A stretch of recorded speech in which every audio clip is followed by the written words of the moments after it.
Hey everyone, welcome back to our all-in-one breakdown of the biggest bombshells from TMZ Live. Buckle up, because we've got major updates on everything from Diddy's high-stakes legal drama and Cassie's star witness role, to the Menendez brothers' jaw-dropping push for a possible release, plus rumors swirling around Fyre Fest 2. We'll also dive into Russell Brand's defiant response to new sexual assault allegations, chat about a little love triangle in the Wayans family, and wrap things up with Mariah Carey pulling a classic embarrassing parent move on her son's live stream. Let's get started. First up, let's talk about Sean Diddy Combs. The feds are building a federal case so serious that Cassie has been named as victim #1 in the indictment. We already knew she'd be testifying openly, but the big revelation is there are 3 additional victims who the feds insist can remain anonymous, no names, no faces, just pseudonyms. Now, is that even possible in a high-profile criminal trial? Harvey and Charles raise important questions about a defendant's right to confront their accusers, especially when these are adults. Diddy's defense team is presumably going to argue that anonymity infringes on his rights. If the feds push it, it could become a major appeal issue. For now, Cassie's willingness to testify openly is huge. She's pregnant and still stepping forward, according to TMZ's insiders. That's where the prosecution is really banking on star power. The big question is, can the feds truly keep the other 3 alleged victims in the shadows without blowing the entire case open to appeals down the line?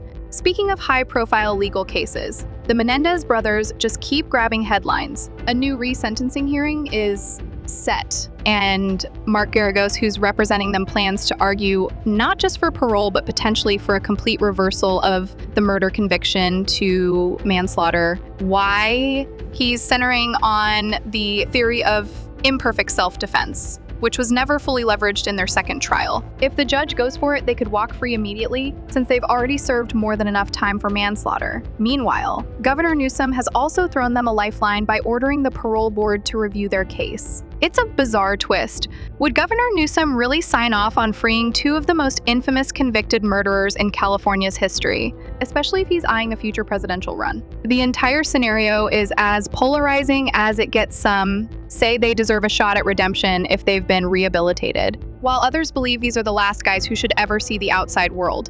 If you thought the first Fyre Fest was a legendary disaster, brace yourself. Fyre Fest 2 is already looking like an encore in meltdown form. Billy McFarland has been touting that the event will happen in Playa del Carmen, Mexico at the end of May, but TMZ's discovered text messages from the fest's main organizers that tell a different story, basically. They can't get the local government to cooperate, so they're bailing on Mexico.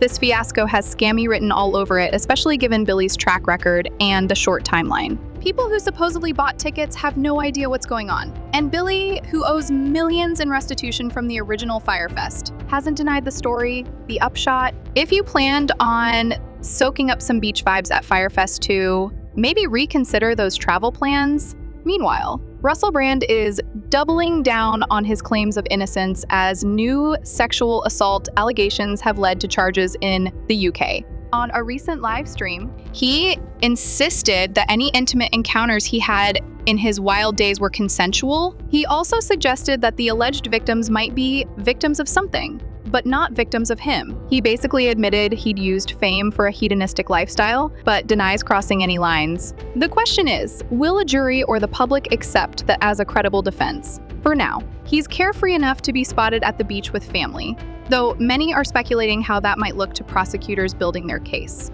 Lastly, let's end on a lighter note with one of the best things about family life, humiliating your teenage kids on the internet. Mariah Carey, the ultimate diva, popped into her son Moroccan's Twitch livestream hoodie, and all exactly the way any teen wouldn't want. He was mid-broadcast and was like, "Okay, can everyone just get out, please?"